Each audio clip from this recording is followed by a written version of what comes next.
শিক্ষক ও শিক্ষাকর্মী সহ মোট ৮ জনকে সাসপেন্ড করার পর আজাপুর উচ্চ বিদ্যালয় পরিদর্শনে মধ্যশিক্ষা পর্ষদের চেয়ারম্যান ডক্টর রামানুজ গঙ্গোপাধ্যায়। গত ২৩ জানুয়ারি ইংরাজি পরীক্ষার দিন আজাপুর স্কুলের প্রধান শিক্ষক, শিক্ষাকর্মী এবং অন্য কয়েকজন শিক্ষক মিলিতভাবে মারধর করলেন অফিসার ইনচার্জকে। এমনই অভিযোগ ওঠে। মূলত একজন গ্রুপ ডি কর্মীর কাছে মাধ্যমিক পরীক্ষা চলাকালীন বিদ্যালয়ের ভিতরে পরিদর্শকের সামনে মোবাইল ফোন বেজে ওঠাকে কেন্দ্র করে ঘটনার সূত্রপাত। ব্যাপক মারধরের ঘটনায় অসুস্থ স্কুল পরিদর্শককে ভর্তি করা হয় হাসপাতালে। পরিস্থিতি গড়ায় থানা পর্যন্ত। ঘটনার পরেই নড়ে চড়ে বসে মধ্যশিক্ষা পর্ষদ। ঘটনার ওই দিনই আজাপুর উচ্চ বিদ্যালয়ের প্রধান শিক্ষক ও একজন গ্রুপ ডি কর্মী সহ মোট ৮ জনকে সাসপেন্ড করে মধ্যশিক্ষা পর্ষদ। এই ঘটনার পরেই এলাকার সাথে সাথে গোটা রাজ্যের শিক্ষা মহলের আলোচনার কেন্দ্রবিন্দু হয়ে ওঠে আজাপুর উচ্চ বিদ্যালয়। আর শনিবার ভূগোল পরীক্ষার দিনে পূর্ব বর্ধমানের এই বিদ্যালয় পরিদর্শনে আসেন মধ্যশিক্ষা পর্ষদের চেয়ারম্যান ডক্টর রামানুজ গঙ্গোপাধ্যায়। তিনি বলেন, এই ঘটনার পরে আমরা ব্যবস্থা নিয়েছি এবং পুরো বিষয়টি গুরুত্ব সহকারে পর্যবেক্ষণ করা হচ্ছে।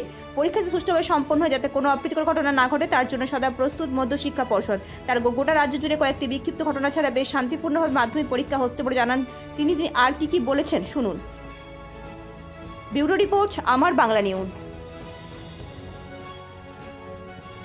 শ্রুতি দিয়েছিলাম যে খুব সুষ্ঠুভাবে পরীক্ষা হবে। ঘটনাটা ঘটেছে, তার জন্য যে ব্যবস্থা নেওয়া সেটা নেওয়া হয়েছে। তার পরিবর্তে যা যা দরকার ছিল সেগুলোও করা হয়েছে। এর থেকেই যেটা প্রমাণিত হয় যে আমরা কোনো আনফেয়ার প্র্যাকটিসকে বরদাস্ত করব না, এবং সেটা শুধুমাত্র ছাত্রছাত্রীদের প্রতি বা বহিরাগত কেউ ঢুকে পড়লো তাদের জন্য হবে না। যদি আমাদের ইন্টারনালও কোনো জায়গায় কোনো ত্রুটি বিচ্যুতি হয়, উপযুক্ত ব্যবস্থা নেওয়া হবে, আইন অনুযায়ী ব্যবস্থা নেওয়া হবে। সরকার আমাদের যে প্রভিশন করে দিয়েছে, যে ব্যবস্থা আছে, আমাদের শিক্ষা দপ্তরের যে ব্যবস্থা আছে, সেই ব্যবস্থার মধ্যে থেকে পর্ষদ কাজ করে এবং আইনের মধ্যে থেকে কাজ করে।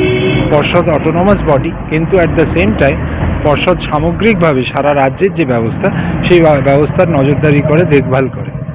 সো সেই অনুযায়ী আপনারা দেখেছেন যে এই স্কুলে যে ঘটনাটা ঘটেছিল অত্যন্ত নিন্দনীয় ঘটনা, এবং তার উপযুক্ত ব্যবস্থা নিতে আমাদের 2 ঘন্টার বেশি সময় লাগেনি, এবং যথাযথ নাম নিয়ে আমরা পুরোটা পর্যবেক্ষণ করে দেখে, এবং আজকে আমি পার্সোনালি এসেছি যে এটাই দেখতে, যেটা আমরা প্রতিশ্রুতি দিয়েছিলাম সেটা আমরা সফল হয়েছি সেটা দেখা। দ্বিতীয়ত অ্যাকচুয়ালি ঘটনাটা যেখানে ঘটেছে সেটা দেখে যাওয়া, যাতে সিদ্ধান্ত নিতে সুবিধা হয়, এবং আমি পরবর্তীকালে যারা তদন্তে থাকবেন তাদেরকে যাতে আমার যে দেখা, আমার যে অভিজ্ঞতা সেটা বলতে পারি। এটা কি এই মাধ্যমিকের এই কটা দিন নাকি বড় মানে এই বিচার প্রক্রিয়াটা যতদিন চলবে ততদিন এটা পদ্ধতি মেনে, আইন মেনে প্রক্রিয়াটা চলবে। মাধ্যমিকের জন্যে নয় ব্যাপারটা, এটা সাময়িক কোনো স্টেপ নয়, এটা একদম সুদূর প্রসারী এবং সুনির্দিষ্ট পদ্ধতি মেনে কাজটা হবে। আজকে বিভিন্ন জায়গায় ঘুরছেন, আজকে কেমন চলছে গোটা রাজ্য জুড়ে পরীক্ষা? রাজ্য জুড়ে পরীক্ষা ব্যবস্থা সত্যিই খুব ভালোভাবে হচ্ছে, এটাই আমাদের কাছে খবর, এবং আমরা খুব আনন্দিত যে আমরা যে চেষ্টাটা করছি সেটা প্রতিনিয়ত আমরা উন্নততর পরিষেবা দিতে পারছি। বাচ্চাদের যে অ্যাম্বিয়েন্সে পরীক্ষা দেওয়ার কথা, সেই অ্যাম্বিয়েন্সে পরীক্ষা হচ্ছে। একাধটা হয়তো বিচ্যুতি ঘটছে, সেগুলোর আমরা প্রতিকারের ব্যবস্থা করছি, এবং আমাদের যারাই সে টিচার বলুন, এইচএমরা বলুন বা অফিসাররা বলুন, যারাই যুক্ত আছেন সম্পূর্ণ পরীক্ষা ব্যবস্থার সঙ্গে, তাদের যে সুনির্দিষ্ট যে দায়িত্ব, সেই দায়িত্বটা খুব ভালোভাবে পালিত হচ্ছে, এটাই আমরা দেখে বুঝতে পারছি। আর যে 2-1টা মোবাইল ধরা পড়ছে, সেটাও ধরা পড়ছে বিকজ আমরা খুব সজাগ আছি।